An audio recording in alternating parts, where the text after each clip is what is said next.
Bible में मार्ग एक वास्तविकता की ओर इशारा करने के लिए सांसारिक चीजों का उपयोग करता है। रास्ता दिखाई भी देता है और अदृश्य भी होता है। एक सड़क हमें मार्गदर्शन देती है, हमें गंतव्य तक पहुंचने में सक्षम बनाती है। रास्ता एक ऐसा रास्ता है जो मार्गदर्शन और निर्देशन करता है। हालांकि यह ऐसा कुछ नहीं जिसे हम अपनी 5 इंद्रियों से पहचान सकें। यह एक अलौकिक रोड मैप है। इस अर्थ में हमें अपना रास्ता खोजने के लिए पवित्र आत्मा से संबंध का यूज करने की जरूरत है। पवित्र आत्मा से हमारा संबंध स्थापित करने की जरूरत होती है, लेकिन यह कभी कम मूर्त भी है। यह है कि हम उस रास्ते पर कैसे चल सकते हैं, जैसा कि यशायाह ने ईश्वर के साथ घनिष्ठता में रहने के बारे में लिखते हुए कहा, यही रास्ता है, इसी पर चलो। रास्ता जैसा कि पथ में है, और रास्ता हमें बताता है कि हमें अपने शिक्षक अर्थात यीशु के मार्गदर्शन में उस रास्ते पर कैसे चलते हैं। अपने समय से पहले यशायाह हमें बर्तिमाई की तरह यीशु के मार्ग पर चलने के लिए बुला रहा था।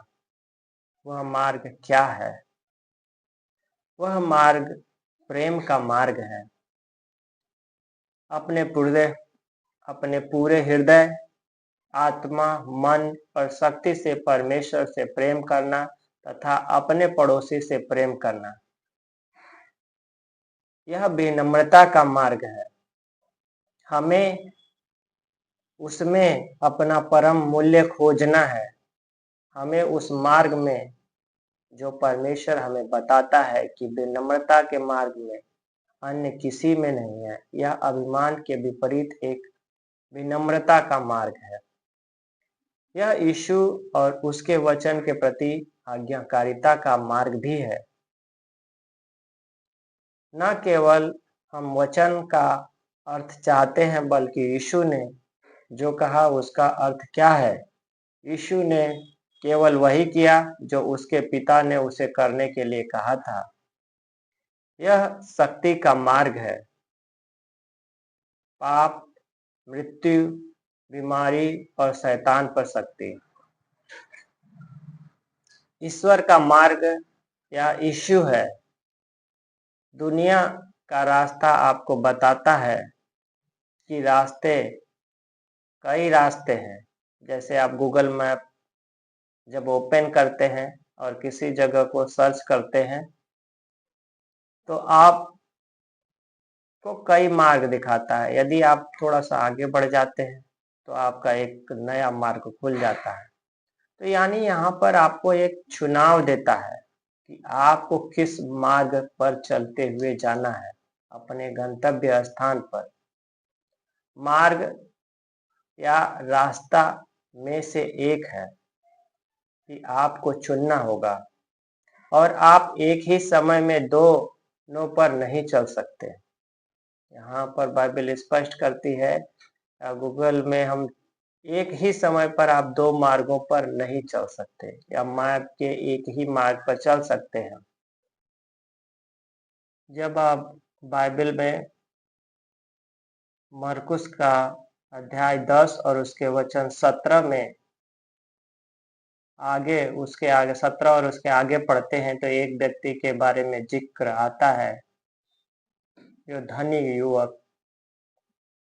यह कहानी जब आप पढ़ेंगे तो आपको पता चलेगा कि धनी व्यक्ति एक ही समय में 2 रास्तों पर चलने की कोशिश कर रहा था, यीशु का रास्ता और स्वयं का रास्ता।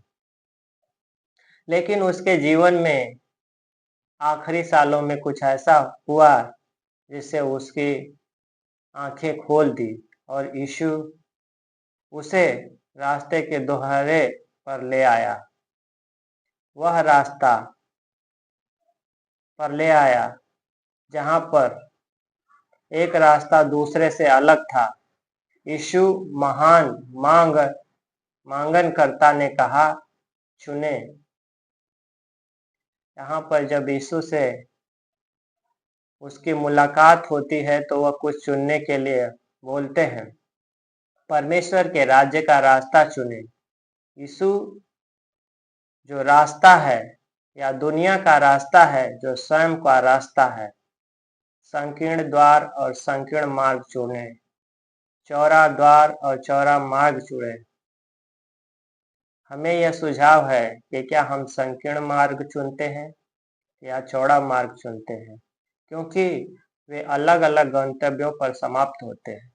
यदि हम संसार के मार्ग को चुनते हैं, यदि हम परमेश्वर के मार्ग को चुनते हैं, तो दोनों का डेस्टिनेशन अर्थात गंतव्य स्थान अलग अलग है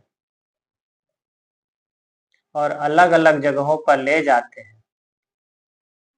यह सच है कि संकीर्ण मार्ग खड़ी चढ़ाई वाला और कभी कभी कठिन होता है, जैसा कि जरीहो का मार्ग भी था, लेकिन यह जीवन की ओर ले जाता है।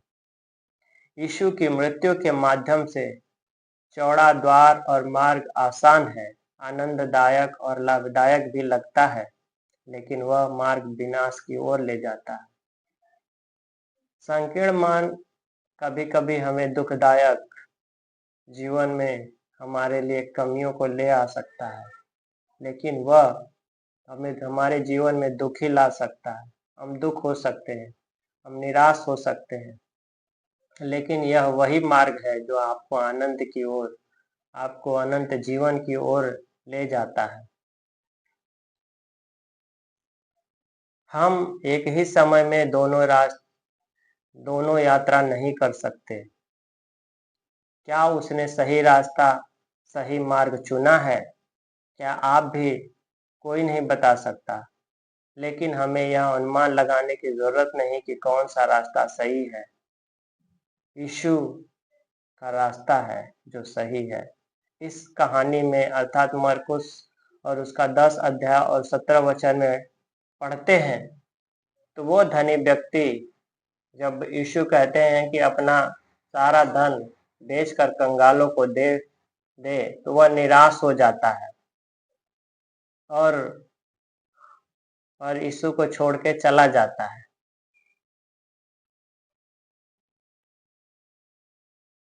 लेकिन कोई भी मसीही मार्ग पर पूरी तरह से नहीं चल सकता। जब हम मार्ग से भटक जाते हैं तो पश्चाताप में हमें परमेश्वर को पुकार सकते हैं या पुकारना चाहिए। जहाँ पर बाइबल इस तरह से कहती है, भजन संहिता 139 अध्याय और 24 वचन में, देख मैं किसी दुखदाई मार्ग पर चल रहा हूँ या नहीं, और मुझे अपने महिमामय और अनंत मार्ग पर ले चल, वह मार्ग जो मुझे तेरे पास लाता है। कितना अद्भुत वचन है जो कहता है कि परमेश्वर मुझे चेक कर कि क्या मैं किस मार्ग पर चल रहा हूँ, और यदि मैं गलत मार्ग पर हूँ तो मुझे अपने महिमामय और अनंत मार्ग पर वापस ले आ, वह मार्ग जो मुझे तेरे पास वापस लाए। हमें भी परमेश्वर के सामने यही बोलना चाहिए कि परमेश्वर हमारे जीवनों को देख, क्या मैं सही रास्ते पर हूँ? अगर नहीं हूँ तो तुम्हें, जब हम कोई गलती करते हैं, जब हम पाप करते हैं, तो हम पश्चाताप करते हैं और हमारा सच्चा पश्चाताप और उसकी महान कृपा हमेशा हमें मार्ग पर वापस ले आती है। यह मार्ग जीवन की ओर, पवित्रता की ओर, और यह मार्ग अंततः हमारे स्वर्गीय घर अर्थात जैसा बाइबल में जिक्र करता है कि सियोन की ओर ले जाता है, और वहां एक राजमार्ग होगा। इसे पवित्र मार्ग कहा जाएगा। अशुद्ध लोग उस पर यात्रा नहीं करेंगे, और यह उन लोगों के लिए होगा जो उस मार्ग पर चलते हैं। दुष्ट मूर्ख उस पर नहीं चलेंगे। शेर कोई शेर नहीं होगा और न कोई सिंह जानवर उस पर चढ़ेगा। वे वहां नहीं पाए जाएंगे। केवल छुड़ाए हुए लोग ही वहां चलेंगे और प्रभु के छुड़ाए हुए लोग लौट आएंगे। वे जय जयकार करते हुए सियोन में प्रवेश करेंगे। उनके सिरों पर सदा आनंद छाया रहेगा। हर्ष और आनंद उन्हें पकड़ लेंगे और शोक और दृष्टा दूर हो जाएंगे। ऐसा यशायाह 35 और उसका 8 से 10 वचन में लिखा है कि यह वही मार्ग है जिस पर कौन कौन से लोग पाए जाएंगे। वे प्रभु के छुड़ाए हुए लोग ही उस जीवन के मार्ग पर चलने पाएंगे और वहां पर हर्ष और आनंद उन्हें पकड़ लेंगे।